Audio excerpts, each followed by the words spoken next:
Let's keep it 100% real. The red-suited tub of lard was living on borrowed time before the internet decided his vibe was rancid.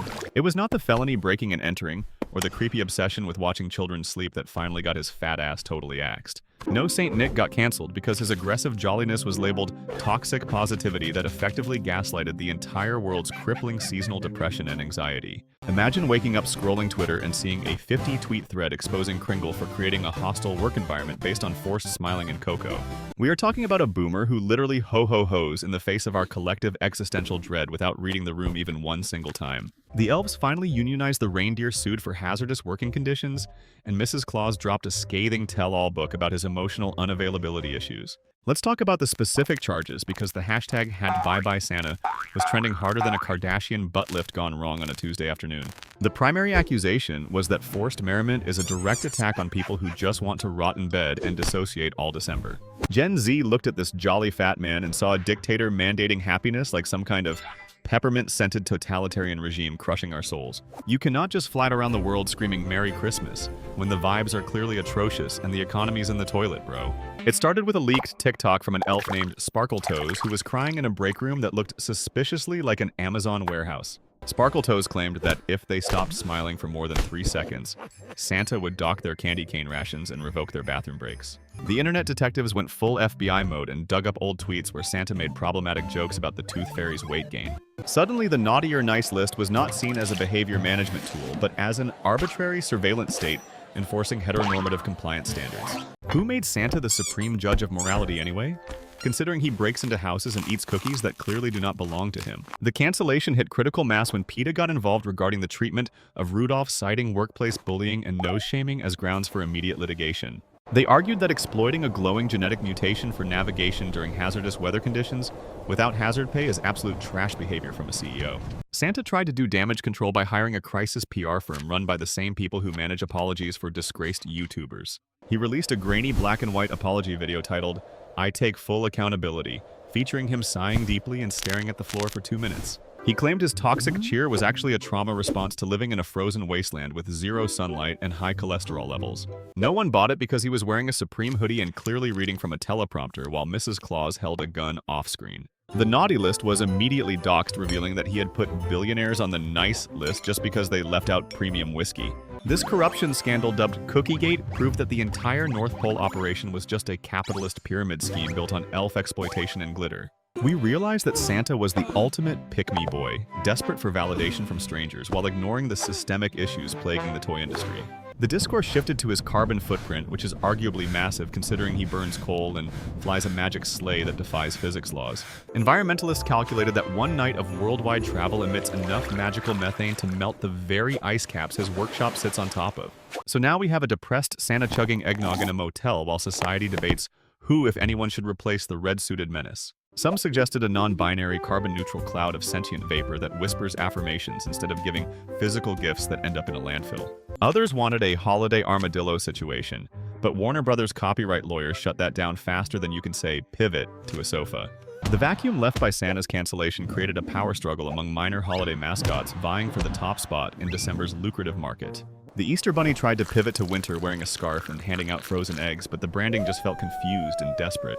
Krampus saw his engagement numbers skyrocket because honestly, punishing wicked children feels way more aligned with the current global mood than rewarding mediocre ones. But let us go back to the toxic cheer element because that is where the real societal reckoning happened for all of us involved. We had to ask ourselves why we let a stranger dictate our emotional state during the darkest, coldest, most miserable part of the year. Toxic cheer is when your aunt asks why you are still single while wearing a sweater that lights up and plays a shrill melody. Santa was the enabler of that aunt, the patron saint of just smile and bear it, while your soul slowly leaves your physical body.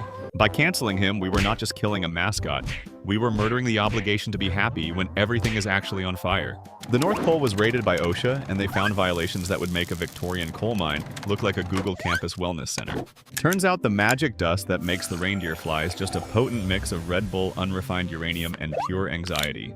The elves were not small magical creatures. They were just regular people who had been shrunk by prolonged exposure to toxic management practices.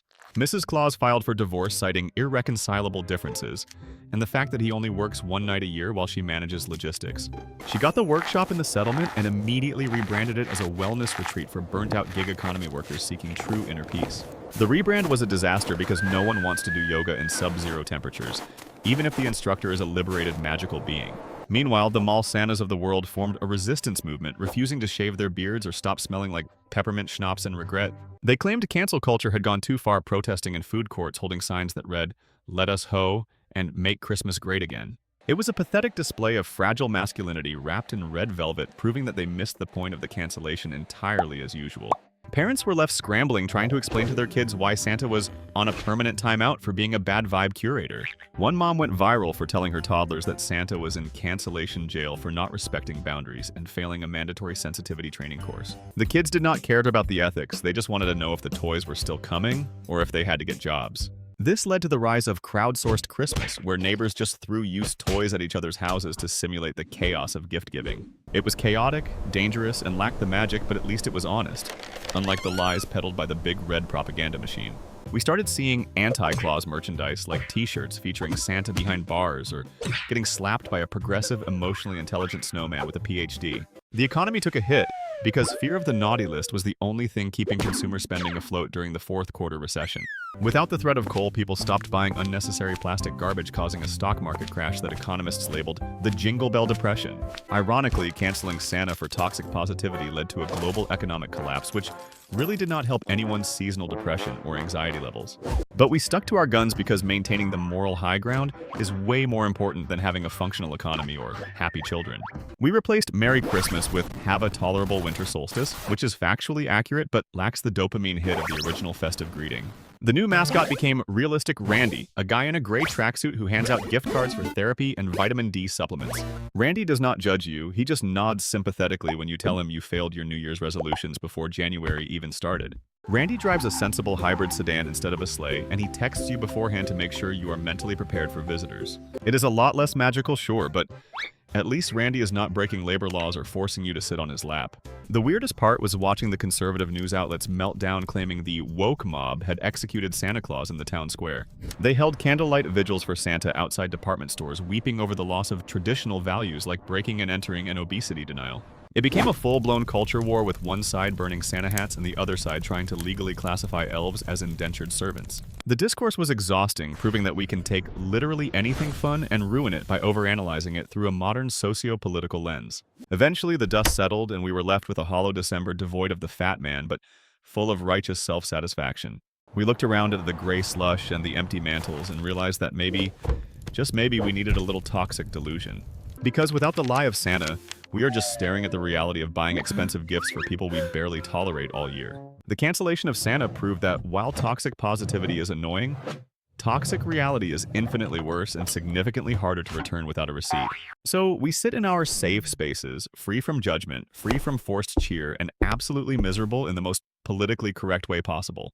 Look, we successfully scrubbed the holiday season of its problematic fave, but the victory tastes like unsweetened almond milk and hollow moral superiority. We traded a magical fat man for a clinically depressed guy named Randy, proving that sometimes the cure is way worse than the disease.